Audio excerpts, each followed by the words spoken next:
கர்நாடகாவில் IPS அதிகாரியாக பணியாற்றிய அண்ணாமலை தன்னுடைய பதவியை ராஜினாமா செய்துவிட்டு கடந்த 2020ஆம் ஆண்டு பாஜகவில் இணைந்தார். அடுத்த ஆண்டே தமிழக பாஜக தலைவராக பொறுப்பேற்றார். அரசியல் களத்தில் திமுகவை கடுமையாக அண்ணாமலை சாடி வருகிறார். மறுபுறம் கூட்டணியில் இருந்த அதிமுக அக்கூட்டணியை விட்டு வெளியேறியதற்கு அண்ணாமலையின் ஓவர் பிரசங்கித்தனம்தான் காரணம் என்றும் கூறப்பட்டு வருகிறது. இதனிடையே வரும் 2026 சட்டமன்ற தேர்தலில் மீண்டும் பாஜக கூட்டணியில் அதிமுக இணையுமா என்ற விவாதமும் நடந்து கொண்டிருக்கிறது.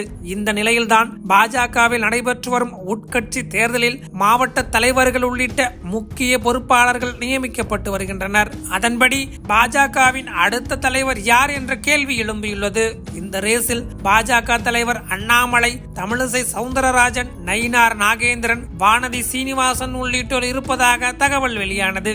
இச்சூழலில்தான் தமிழக பாஜக தேர்தல் பொறுப்பாளர் கிஷன் ரெட்டி 2 நாள் பயணமாக இன்று சென்னை வர இருப்பதாக தகவல் வெளியாகியுள்ளது. அதன்படி அண்ணாமலையே மீண்டும் தமிழக பாஜக தலைவராக அறிவிக்கப்படலாம் என்றும், அவர் இல்லை என்றால் யாரும் எதிர்பார்க்காத ஒரு நபரை சர்ப்ரைஸாக பாஜக தலைவராக அறிவிக்கும் என்ற தகவலும் வெளியாகி இருக்கிறது.